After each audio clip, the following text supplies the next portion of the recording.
En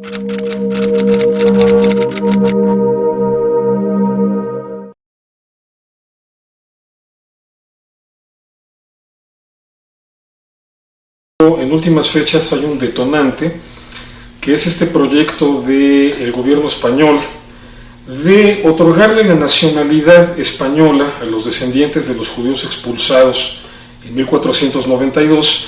Vamos, la ley está desde 1992 con motivo del quinto centenario. Lo que pasa es que ahora se agiliza el trámite, ese es el proyecto de ley que hay en España. Entonces, de repente el gobierno español hace este anuncio de que todos los descendientes de los judíos expulsados en 1492 van a poder recuperar, digamos en fast track, la nacionalidad española, y de repente explota toda una inquietud sobre el tema. Empiezan a circular en internet listas de apellidos sefaradim para que la gente sepa si puede o no acceder a la nacionalidad española.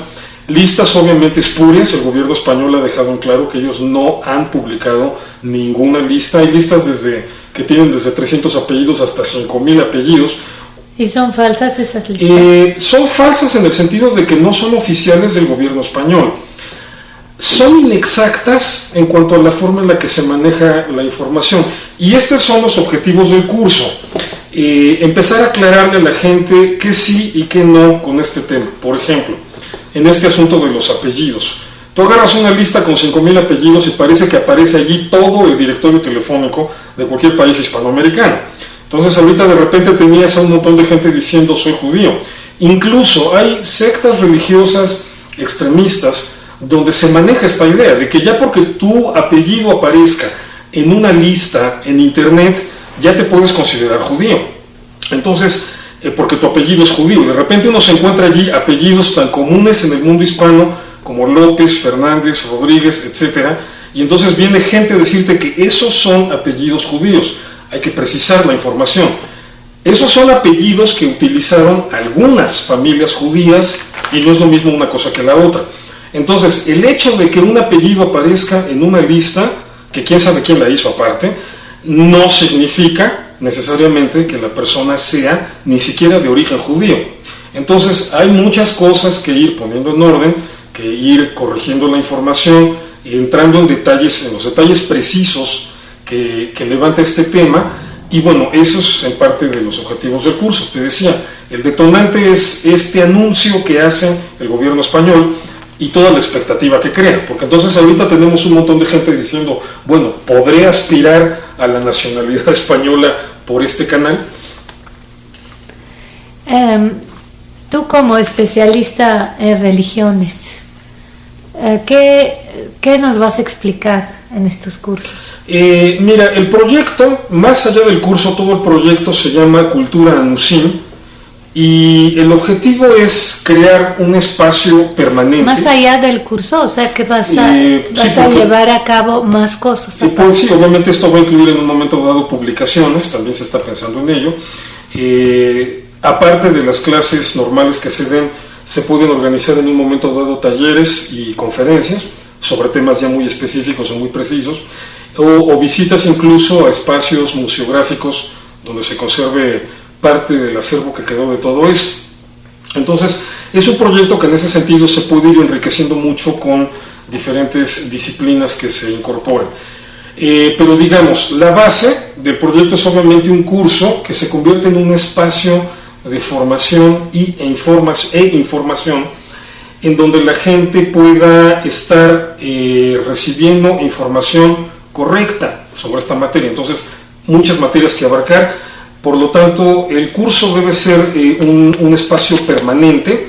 Es un curso semi-escolarizado en el sentido de que los temas llevan una secuencia, pero se abordan de tal manera que si una persona de repente no puede asistir a una sesión y se pierde una parte del tema, esto no le interrumpa la comprensión del otro tema, de lo demás del tema. Es decir, no es una seriación de los temas, pero sí hay una lógica, una secuencia, de tal manera que más o menos en el transcurso de un año, una persona que asistiera a todas las clases o charlas pudiera tener un panorama global completo de lo que es el fenómeno de los Bnei Anusim, es decir, de los descendientes de los judíos que fueron obligados a convertirse al catolicismo en el lapso de los siglos XIV y XV principalmente.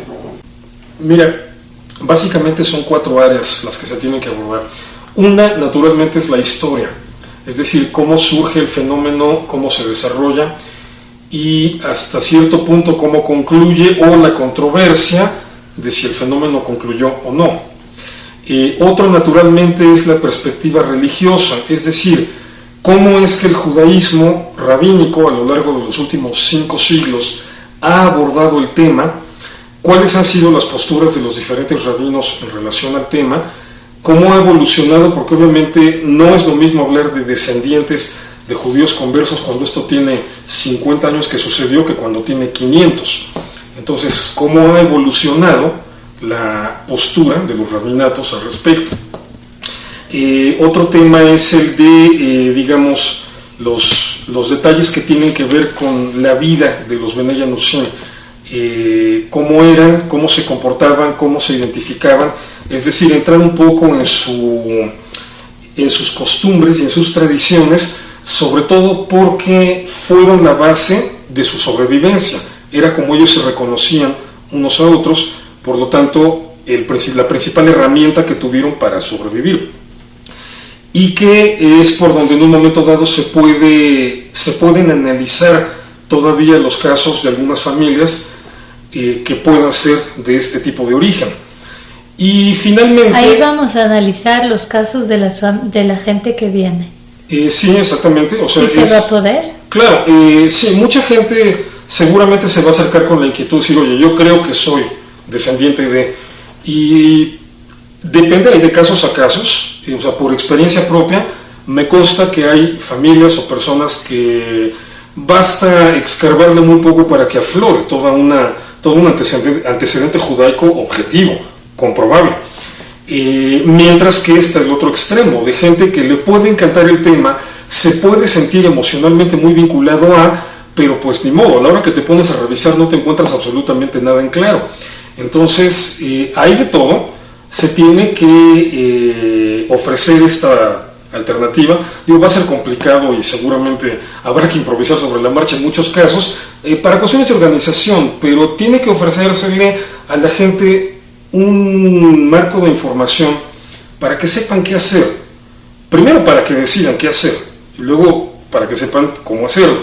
Digo, porque también ahí te enfrentas a que hay gente que le va a encantar. Yo he conocido muchos verdaderos descendientes de Anusim que no tienen ningún interés en integrarse al judaísmo, que están felices con el origen que saben que tienen, les encanta lo judaico, lo estudian, lo disfrutan, hasta ahí.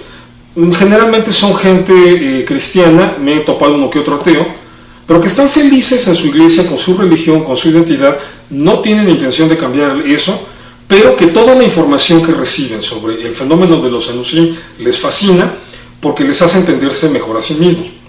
En el otro extremo, seguro nos vamos a encontrar con gente que quiera integrarse al judaísmo, tenga o no tenga verdaderas raíces históricas relacionadas con los Anusim.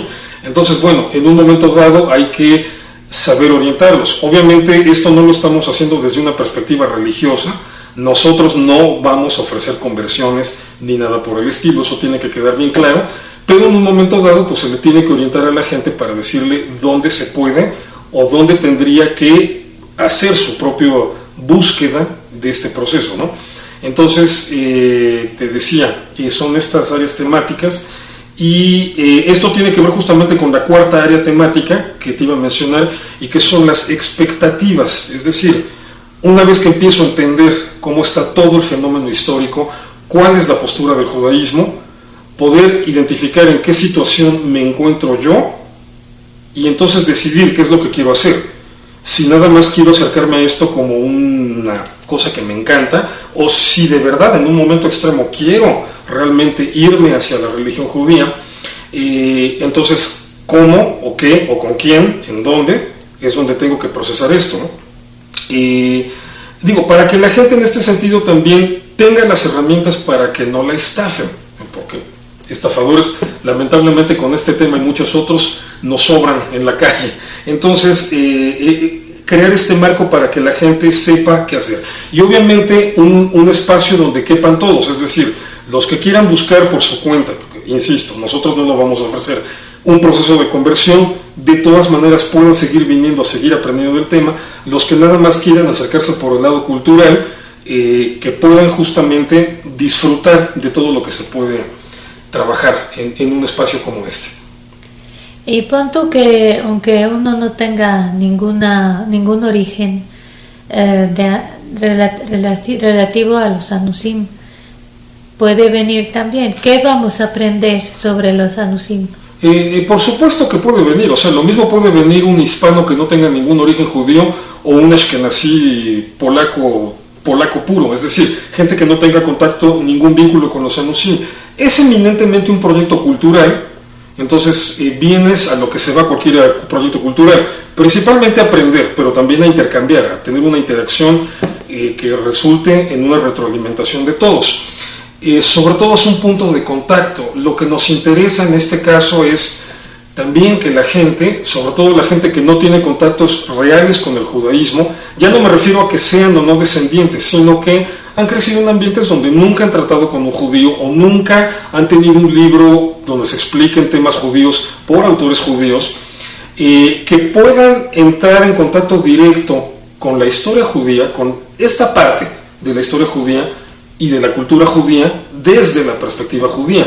La experiencia de otros grupos que se han dedicado a este tipo de actividades con otros enfoques, por ejemplo Tarbut Shorashim en España, fundado por Mario Saban, no enfoca el tema de los Anusim nada más, es más amplio en su temática, pero ha puesto en contacto a mucha gente con el judaísmo, y el resultado siempre es el mismo. Conforme la gente más conoce de judaísmo, los niveles de antisemitismo tienden a bajar, porque el antisemitismo está basado fundamentalmente en la ignorancia. Entonces, en la medida en la que se creen este tipo de espacios, donde la gente, sin interferir unos con otros, es decir, ni líderes judíos llegando a decirle a la gente lo que tienen o no tienen que hacer, ese es su asunto, se respeta, ni gente intentando entrometerse o infiltrarse, y me refiero sobre todo a la gente estafadora de la que no quiero seguir hablando, infiltrarse en las comunidades judías, crear un espacio, digamos, intermedio, o más que neutral, un espacio de retroalimentación, en donde desde la realidad de cada quien se pueda entrar en contacto y compartir experiencias. Vamos, mucha gente de esta nos va a compartir experiencias sin duda interesantísimas, ¿no? Porque ¿qué pasa cuando te encuentras con alguien que nunca ha tenido vínculo con una comunidad judía, pero que de todas maneras te dice, pues sí, de familia, de generación en generación, nos hemos venido heredando un manto de rezo que ya se ve como de 300 años de antigüedad, un talit, o que te dicen, no, pues mi abuela todavía aprendía a verlas los viernes en la tarde, o cosas por el estilo. Entonces, son tantas las cosas que ellos también pueden aportar, que de lo que se trata es de eso, como todo proyecto cultural, crear un espacio de convivencia, de coexistencia, y fortalecer en ese sentido los vínculos de lo judaico y del judaísmo con lo latinoamericano, porque estamos hablando de un tema que impacta directamente en la identidad latinoamericana, seas o no seas de descendencia judía. O sea, de todas maneras, hay un montón de razones por las que la gente no judía se vio influenciada o impactada por este fenómeno. Digo, por ponerte un ejemplo, algún día podremos hablar de eso, ¿no? El crédito, la invención del crédito, del concepto de crédito tal como se maneja, pues lo hicieron básicamente mercaderes portugueses, pero establecidos en Holanda, de la compañía holandesa de Indias, obviamente judíos, y que tenían grandes extensiones de redes comerciales con las familias de Benay Anusim en los territorios que eran de la corona española. Entonces, bueno, hay un montón de cosas de las que se pueden hablar, y el objetivo es ese: convivencia, coexistencia y retroalimentación.